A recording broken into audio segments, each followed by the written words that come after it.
대한민국의 도쿄올림픽 메달 획득에 청신호가 켜졌습니다. 코로나19 팬데믹이 다시 온다는 예측이 지배적이었기 때문에 도쿄올림픽 자체가 개최 가능할지 의문이 제기되고 있긴 합니다. 하지만 오늘 올림픽 축구 조추첨이 있었습니다. 대한민국이 최상의 조편성을 받아들었어요. 거의 뭐 행운의 주다 이런 얘기까지 나올 만큼 우리나라 축구 국제대회 역사상 가장 좋은 조편성이 아닌가 그런 생각까지 듭니다. 자, 반면에 개최국인 일본은 죽음의 조에 속하게 됐는데요. 희비가 엇갈린 대한민국과 일본인데 재밌는 게 이 두 팀이 자칫하면 8강에서 만날 수 있습니다. 이 조별리그 통과한 다음에 이 올림픽이 16강 왔고 바로 8강이잖아요. 16강이 조별리그 그 자체이기 때문에 만약에 8강에서 만나면 서로 굉장히 부담스러울 텐데 아무튼 A조 일본이 2위를 하고 B조에 우리가 1위를 하거나 아니면 반대의 경우가 발생을 했을 경우에 8강에서 한일전이 빵! 하고 터지는 겁니다.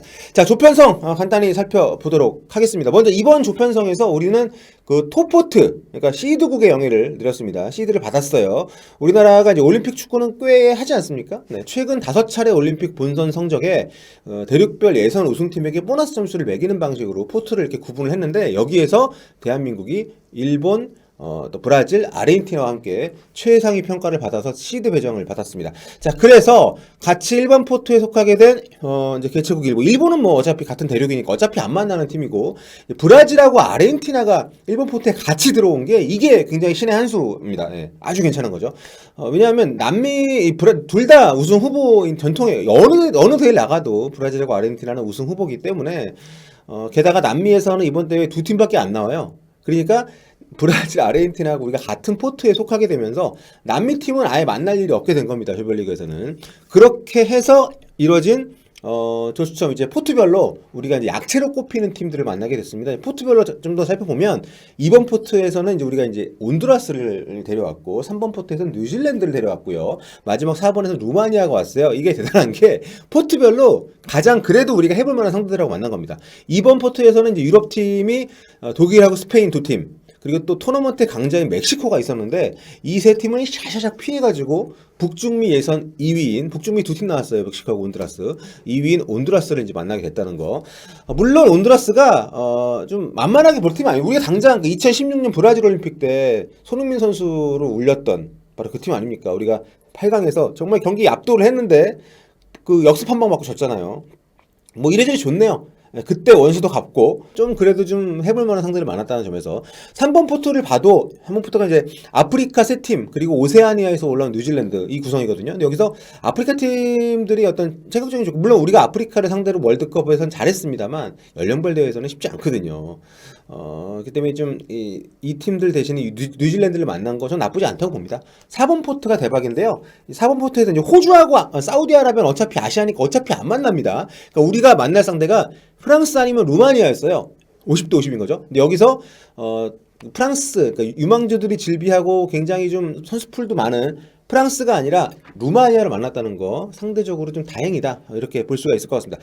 그렇게 해서 만들어진 최종 조편성 바로 이렇습니다. 네, A조의 일본에 비하면 B조의 우리는 꽤 싼듯하죠. 뭐 연령별 대회인데다가 여러 변수가 있기 때문에 뭐 이것만으로 예측하는 것은 어려운 일입니다. 게다가 뭐 그 와일드카드가 어떻게 될지 모르니까 원래 이번 대회 와일드카드 굉장히 쟁쟁한 선수들이 많이 올 걸로 뭐 네이마르, 음바페까지 나왔었는데 코로나 때문에 대회가 속행이 된다 하더라도 아마 그런 톱스타급 선수들은 안 오지 않을까라는 게 제 조심스러운 예상이고요.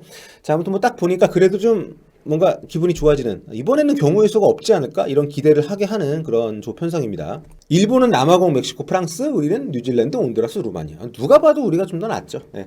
경기 일정 보겠습니다. 우리의 첫 상대는 오세아니아 대표인 이제 뉴질랜드입니다. 7월 22일 오후 5시에 이제 가시마에서 경기를 치르고요. 2차전 같은 곳에서 사흘 뒤에 루마니아를 만나게 됩니다. 그리고 마지막 상대는 5년 전 우리에게 뼈아픈 패배를 제가 현장 중계 그때 했었는데 와 너무 어이가 없어가지고 슬프고 손흥민 선수 우는 그 마음이 이해가 가더라고요. 아무튼 온두라스하고 7월 28일에 이 마지막 경기는 요코하마에서 경기를 합니다. 자, 1차전 상대 뉴질랜드 경쟁이 세지 않은 지역에 속해 있기 때문에 이제 2008년, 2012년에 이어서 지금 3회 연속 본선에 오르고 있는데 본선 승리가 아직 없어요. 예, 좀 최약체 중에 하나라고 볼 수가 있는 팀입니다.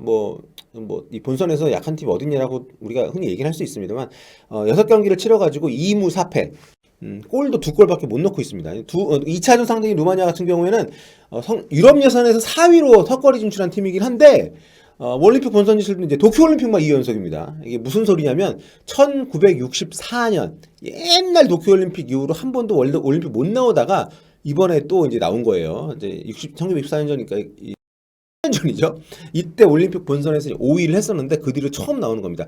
하지만 무시할 수 없는 것이 이번 지역 예선에서 굉장히 성과가 괜찮았습니다. 특히 조별리그에서 1위를 했었고 거기에서 이제 메이스 마운트, 칼버트 루인, 메디슨, 토모리, 필포든, 에이브라임 이런 지금 프리미어리그에서 잘 나가고 있는 이런 잉글랜드를 상대로 4대2로 대승을 했어요. 물론 막판에 골이 많이 나왔고 막판에 딘 앤더슨 지금 맨유에서 뛰고 있는 딘 앤더슨 골키퍼의 결정적인 삽질 덕분에 대량 득점을 하긴 했습니다만 어쨌든 루마니아 우습게 볼 수 없는 만만하게 볼 수 없는 팀입니다. 그리고 루마니아에는요 올드 팬들한테 너무도 익숙한 이름들이 있습니다. 우선 게오르게 하지 기억하십니까? 게오르게 하지의 아들인 이아니스 하지 가장 주목할 만한 선수입니다. 공격력이 굉장히 좋고요. 아버지처럼 공격형 미드필더에서 아주 경기를 지배하는 플레이메이커 역할까지 수행을 하는 선수입니다. 제라드 감독이 이끌고 있는 스코틀랜드 레인저스에서 좋은 모습 보여주고 있고요.